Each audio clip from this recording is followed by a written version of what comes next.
fun time happenings. So this is Sundered. Let me skip ahead a little bit. It's in pre-alpha.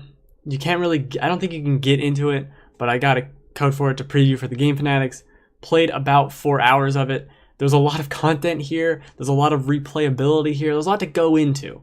So as you can see, very metroidvania-y exploring. You later get the ability to go through that little waterfall and you get the power-ups and all that. Now everything is also procedurally generated, except for key spots. Like this spot right here is like that every time. And you can see me right now jumping into the thorns to try and figure out what the fuck's going on. I can't go that way. I can't. It's bad. It's bad news bears. Eventually, you get other abilities. It has all the Metroidvania stuff you'd want in terms of finding a new ability. You can corrupt the abilities. Got this giant ass map. So it's procedurally generated. The gray spots are kind of just whatever. They're different each time. And this is the best part, is the combat by far. And particularly the fact that the enemies aren't just standing around and they're not waiting for you. They're just there. And you're going to be ambushed. And sometimes by just 50 dudes running from all over the place to kill you. And you're fending them off in this really intense fight that feels like a mix of any, like a, let's say, Guacamelee and more of a Smash Bros. A subspace emissary. There's a lot of S's in that. I got confused. But it's so much fun. And the unlockable moves, in particular, the ones you find after fighting a boss or just exploring a bunch, they have benefits for combat, like increased, like a smash attack basis, basically. And then the other one's an in-air dash that you get. I don't know what you would get. There's the thing about this is maybe it's hard to convey because it just looks like, oh, this is a cool game. Like, this looks cool. So I'm not blown away, but like, yeah, it looks really cool. Now this game has like really big potential to be this huge, meaty hook of a thing because of the way it's procedurally generated. It has that Rogue Legacy feel, but more actiony. You're collecting these coins or some currency to level up. When you die, you can go to the skill tree and level up the skill tree. When you leave the skill tree room, anything unspent goes away. So you have to be upgrading, always be upgrading. Oh, this is awesome. You fall down. This is one of the moments that's not procedurally generated. So these great moments that are very, manufactured, intermingling the weird connections that the world makes procedurally. But this is one of the first moments where the camera pans out and there's just tons of guys flying at you. You got your shooting your little laser gun, trying to figure out what's going on. You got your dodge move. And there's different enemies. That's the one thing. I'd love to see more enemies. I'd love to see what else there is for this.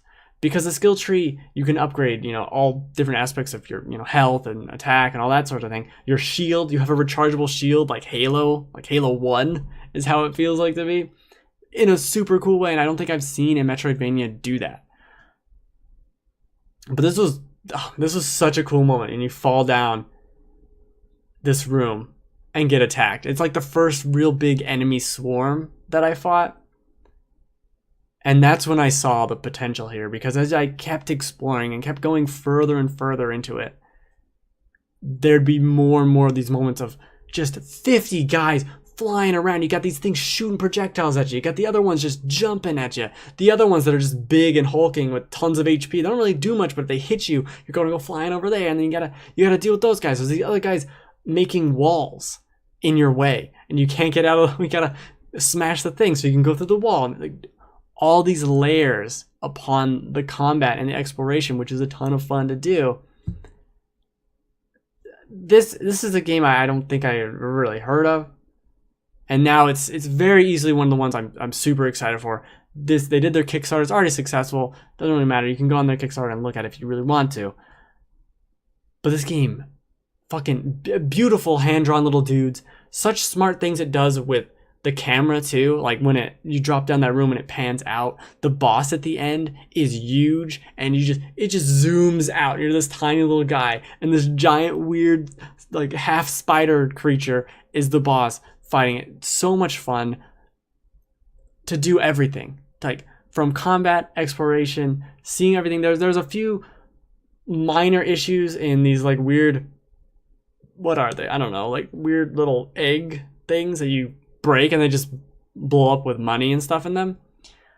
Because of everything's all procedurally generated, they're not necessarily always there. It's not a game like a Metroid where, oh, I found this collectible and it raised my health and it was always there and I have to remember it for next time. Like, the procedural nature makes it to where that stuff isn't going to be there every time, and because of that, they're just money or perks. These random perks that you can equip in the skill tree that do things.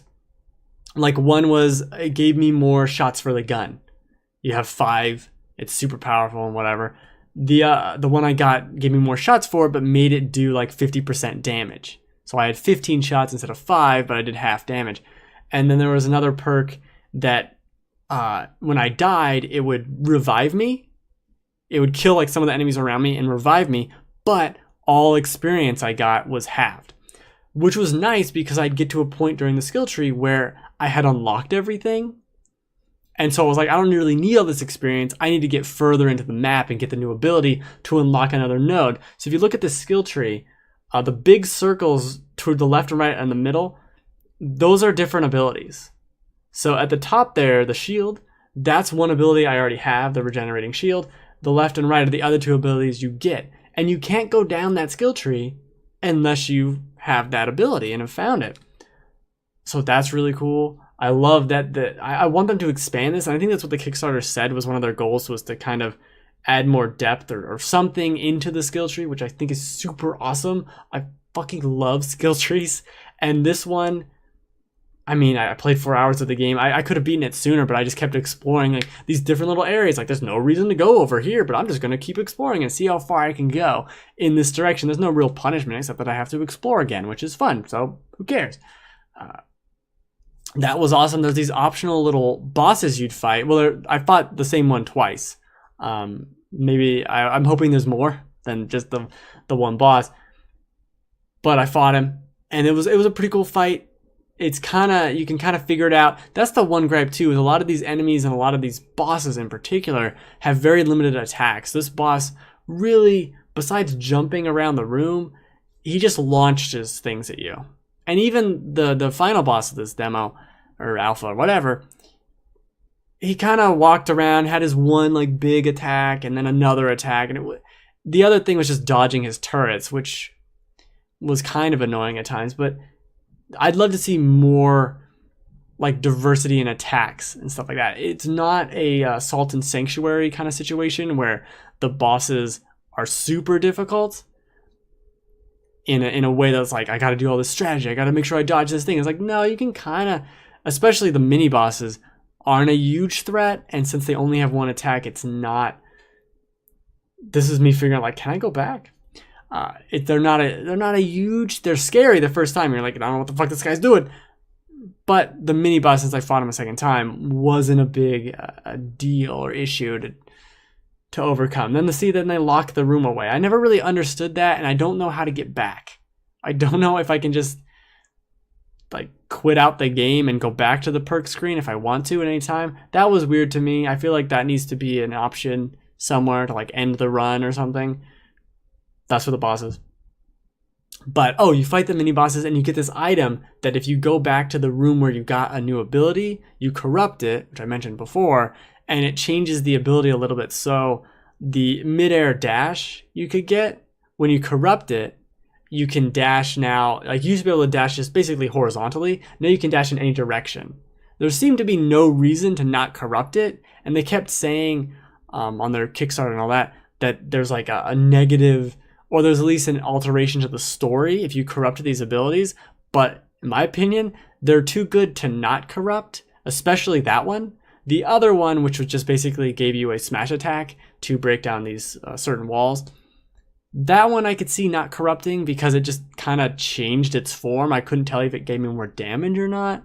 If it did, then of course I'd take it. I don't really care about your story. If I'm like, I can become better, like I'll just, if I want to, I'll play through the game again and not corrupt anything. But like, first playthrough, I'm gonna corrupt fucking everything, especially that in-air dodge.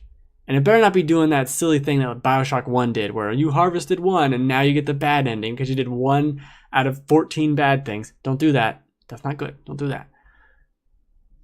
But anyway, it's enough to talk about this over and over in kind of a rambly way. Sundered's really good.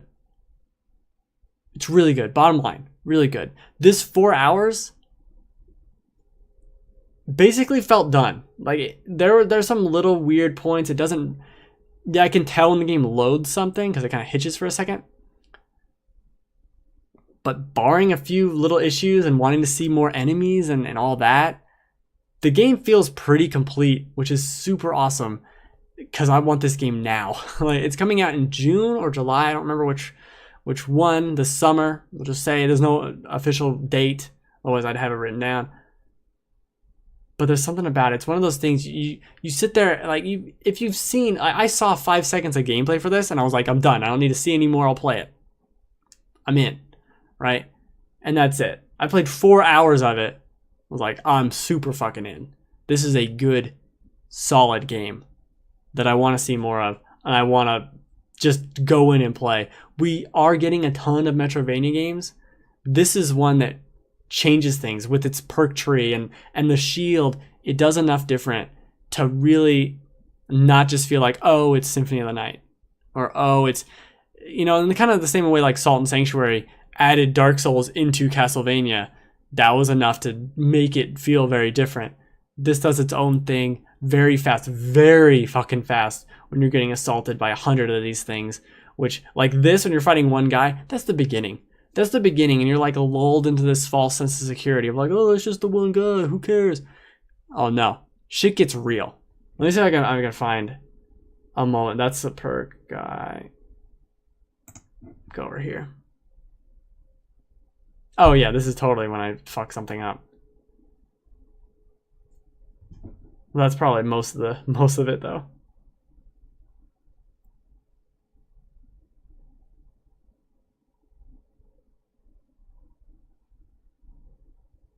I don't know. I'm not gonna find it, but it's great. I'd probably pay for something like this. You just make it a little bit longer. I pay for this already. And if that's not an endorsement, I don't know. I don't know what is. Certainly not my gameplay. These little, oh, that's another thing. If the team somehow finds their way here, the mini-map icons, the ones for abilities, those look like mini-boss rooms. They don't really look, that icon doesn't scream ability to me. It seemed like a dude's mask. Like, that's where a boss is. To the point of, I got to one, and I went back, because, I don't want to fight a boss right now. And then I came back later, and I was like, there was no boss in here. It was just an ability. So I don't think that was working quite the way we want it to work. Merry Christmas. That's what time of year it is? I don't know.